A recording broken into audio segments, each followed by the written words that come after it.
ರಾಜ್ಯದಲ್ಲಿ ಮತ್ತೆ ಇದೀಗ ಕೋವಿಡ್ ಸಂಖ್ಯೆಗಳಲ್ಲಿ ಏರಿಕೆಯಾಗ್ತಾ ಇದೆ. ಈಗಾಗಲೇ ನಿನ್ನೆ ಒಂದು ಸಾವಾಗಿದೆ. 78 ವರ್ಷದ ವೃದ್ಧ ಈ ಕೊರೋನಾದಿಂದಾಗಿ ಸಾವನ್ನಪ್ಪಿದ್ದಾರೆ. ರಾಜ್ಯದಲ್ಲಿ ಮತ್ತೆ ಹೆಚ್ಚಾಗ್ತಾ ಇದೆ ಕೊರೋನಾ ಕೇಸ್ಗಳ ಸಂಖ್ಯೆ.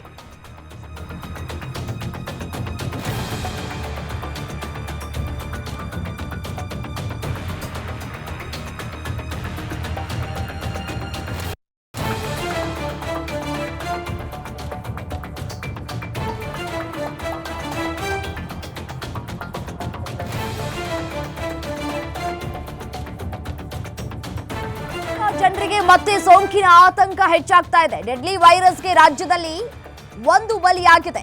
ಸೋಂಕು ಹೆಚ್ಚಾಗ್ತಾ ಇದ್ದಂತೆ ಆರೋಗ್ಯ ಇಲಾಖೆ ಕೂಡ ಎಚ್ಚೆತ್ತುಕೊಳ್ತಾ ಇದೆ. ರಾಜ್ಯದಲ್ಲಿ ಸದ್ಯ ಸಕ್ರಿಯ ಪ್ರಕರಣಗಳ ಸಂಖ್ಯೆ 38 ಇದೆ. ಇವತ್ತಿನಿಂದ ರಾಜ್ಯದಲ್ಲಿ ಕೊರೋನಾ ಟೆಸ್ಟಿಂಗ್ ಕೂಡ ಆರಂಭ ಆಗತ್ತೆ. ನಿನ್ನೆ ತಾನೇ ಆರೋಗ್ಯ ಸಚಿವರು ಕೂಡ ಹೇಳಿದ್ರು, ಇಂದಿನಿಂದ ಟೆಸ್ಟಿಂಗ್ ಅನ್ನ ಆರಂಭ ಮಾಡಲಾಗುತ್ತೆ ಅಂತ ಹೇಳಿ. ಸೊ ಅದರಂತೆಯೇ ಇವತ್ತಿನಿಂದ ರಾಜ್ಯದಲ್ಲಿ ಕೋವಿಡ್ ಟೆಸ್ಟಿಂಗ್ ಕೂಡ ಆರಂಭ ಆಗತ್ತೆ.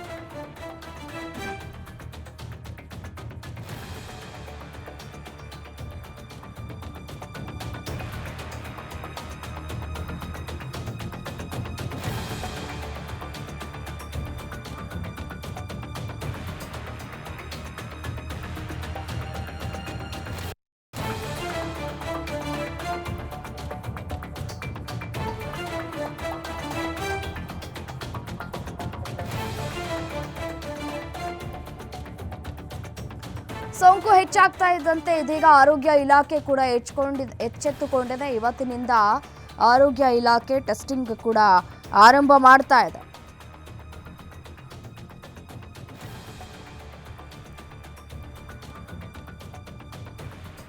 ಸೋಂಕು ಹೆಚ್ಚಾಗ್ತಾ ಇದ್ದಂತೆ ಆರೋಗ್ಯ ಇಲಾಖೆ ಎಚ್ಚೆತ್ತುಕೊಂಡಿದೆ. ಜಾರಿಯಾಗುತ್ತಾ ಹೊಸ ಮಾರ್ಗಸೂಚಿ ಅನ್ನುವಂತಹ ಪ್ರಶ್ನೆಗಳು ಕೂಡ ಇದೀಗ ಉದ್ಭವ ಆಗ್ತಾ ಇದೆ. ಮಾಸ್ಕ್, ಸೋಷಿಯಲ್ ಡಿಸ್ಟೆನ್ಸ್ ಮತ್ತೆ ಶುರುವಾಗತ್ತಾ? ಈಗಾಗಲೇ 38 ಕೇಸ್ ರಾಜ್ಯದಲ್ಲಿ ದಾಖಲಾಗಿರುವಂಥದ್ದು. ಅದು ಕೂಡ ಬೆಂಗಳೂರಿನಲ್ಲಿ 32 ಕೇಸ್ ದಾಖಲಾಗಿದೆ. ದಿನದಿಂದ ದಿನಕ್ಕೆ ಸೋಂಕು ಹೆಚ್ಚಾಗುವ ಸಾಧ್ಯತೆ ಇರುವಂತಹ ಹಿನ್ನೆಲೆಯಲ್ಲಿ ಈ ಹಿಂದೆ ಯಾವ ರೀತಿಯಾದಂತಹ ಮಾರ್ಗಸೂಚಿಗಳಿತ್ತೋ ಅದನ್ನ ಈಗಲೂ ಕೂಡ ಫಾಲೋ ಮಾಡುವಂತಹ ಸಾಧ್ಯತೆಗಳು ಕೂಡ ಇದ್ದಂತೆ ಕಾಣಿಸ್ತಾ ಇದೆ. ಯಾಕೆಂತಂದ್ರೆ ನೆನೆ ಸಿಎಂ ಸಿದ್ದರಾಮಯ್ಯನವರು ಕೂಡ ಹಿಂಟ್ ಕೊಟ್ಟಂತೆ ಕಾಣಿಸ್ತಾ ಇದೆ. ಸಿಎಂ ಸಿದ್ದರಾಮಯ್ಯನವರು ಕೂಡ ನಿನ್ನೆ ಮಾಸ್ಕ್ ಧರಿಸಿಕೊಂಡು ಜನರನ್ನ ಭೇಟಿ ಮಾಡಿದ್ರು. ಸೊ ಹಾಗಾಗಿ ಸಿಎಂ ಅವರಿಂದಲೇ ಇದೀಗ ಮುನ್ನೆಚ್ಚರಿಕಾ ಕ್ರಮವನ್ನು ತೆಗೆದುಕೊಳ್ಳುವಂತಹ ಕೆಲಸಗಳು ಕೂಡ ಆಗ್ತಾ ಇದೆ. ಈ ಹಿಂದೆ ಕೋವಿಡ್ ಬಂದಂತಹ ಸಂದರ್ಭದಲ್ಲಿ ನಾವು ಎಷ್ಟು ಸಾವು ನೋವುಗಳನ್ನು ಕೂಡ ಕಂಡಿದ್ದೇವೆ ಅನ್ನೋದು ಕೂಡ ಗೊತ್ತಿರುವಂಥದ್ದು. ಸೊ ಹಾಗಾಗಿ ಈಗಲಿಂದಲೇ ಮುನ್ನೆಚ್ಚರಿಕಾ ಕ್ರಮವನ್ನು ತೆಗೆದುಕೊಂಡ್ರೆ ಒಳಿತು ಅಂತ ಹೇಳಿ ಈಗಾಗಲೇ ಕೇಂದ್ರ ಸರ್ಕಾರ ಕೂಡ ಮಾರ್ಗಸೂಚಿಯನ್ನು ಕೂಡ ಬಿಡುಗಡೆ ಮಾಡಿದೆ.